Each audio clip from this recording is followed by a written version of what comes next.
I thought it was very interesting.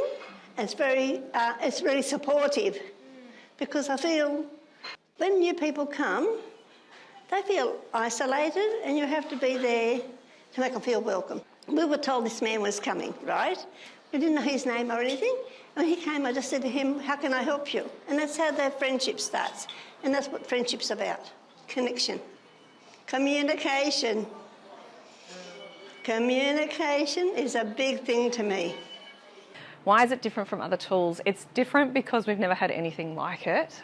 We've never had something that's been there to prompt us to have a conversation. It's always been assumed that we would just have the conversation around what's important to people, but we generally go out with an assessment tool and we stick to the assessment and we mark it off, and once it's done, we forget about it. But those conversations about social connection and what's important to people just hasn't happened. It still doesn't really happen, and hopefully with this tool, as we've seen, it does create a conversation, but we're still we've got to get that out to the broader workforce. It needs to be understood everywhere that how important these conversations are to have.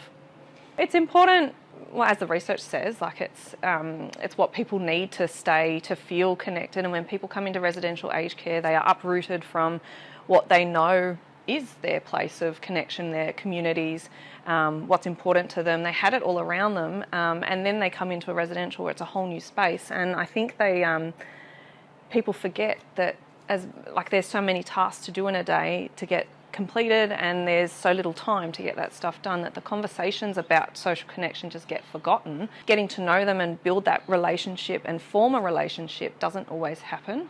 And I think that's what's important, to make people feel connected to where they live, that they feel valued, that they are important, that they can add value as well. Like, it's that give and take. Like, I think if people are, once they enter residential, and if they don't get to have those conversations or have those relationships built, they don't have the opportunity to have that value added into their life. And I think that's why it's such a negative.